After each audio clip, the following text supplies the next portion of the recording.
With so much conflict in the world, including what has now been considered the real Third World War, what do people really think? And how are these sentiments being expressed in the postmodernist world we live in today?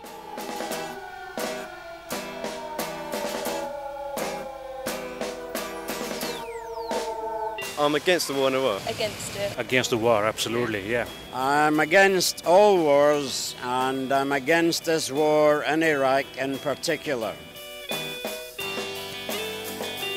I feel that we've gone into Iraq for the wrong reasons. And there's lots of innocent people involved in it. There's lying and everything, deceitful, Tony Blair and everything.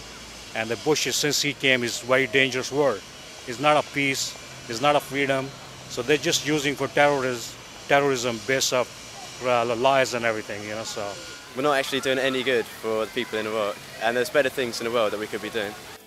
Having heard what certain members of the British public have to say about the war, we decided to ask a few tourists. Ok, allora, io vorrei sapere una cosa. Dato che nel mondo non c'è soltanto un dittatore, almeno non c'è stato, e che nel mondo non c'è soltanto una guerra civile, ce ne sono milioni, perché attaccare l'Iraq e non il Congo, oppure la Sierra Leone, oppure la Cina, oppure tanti altri paesi del mondo dove ci sono delle guerre? L'America tempo fa ha acquistato la Groenlandia, l'ha comprata, che è il più grande giacimento di petrolio del mondo. Perché andare in Iraq a prendersi il loro petrolio dove sono arrivati prima gli industriali del petrolio e poi le truppe invece di usare il loro? Cioè loro non hanno toccato neanche una goccia di petrolio dalla Groenlandia, ce lo vengono a prendere da noi. So far, we have heard from people of different backgrounds voice their views.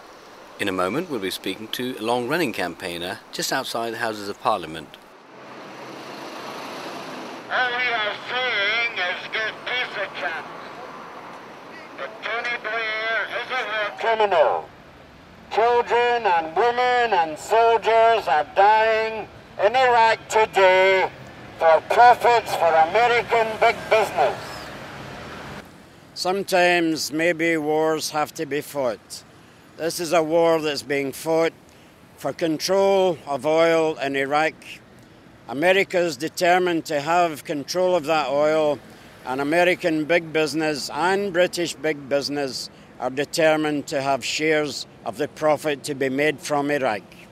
People are dying in Iraq so that profits can be made for American and British big business. It's a disgrace. It's a disgrace on this Parliament across the road, and our part in it is a disgrace. So far, we've spoken to people who feel that war is absolutely unjustified. We managed to come across someone who feels that war is a necessary evil. Meet Peter. My opinions are that war is unfortunately inevitable. I think it's a disgusting thing, you know, on the face of it, war. It's also part of human nature. You know, things live and die. You know, people love and hate, and as human beings, we're bound to get into wars. I think as a human race, you know, trying to be civilized and progress, you know, we have to try and minimise the negative effects of war on society and individuals, really. And now we speak to Nick Sagher, a student at London South Bank University, on what his views on the war are. The old wars where people fought to defend their country, is an entirely different case to the wars that we're having ever since the mid-70s, late 60s with Vietnam onwards.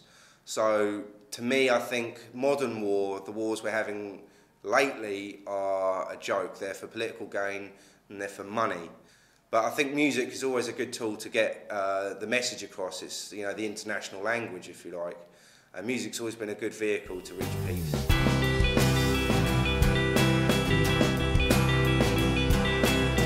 Have a right to decide who lives and how many die. When you're juggling with human life, did you see that look in their eyes? They have feelings like you.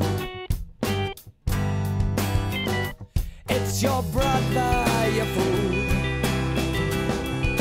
What you gonna teach those kids in school?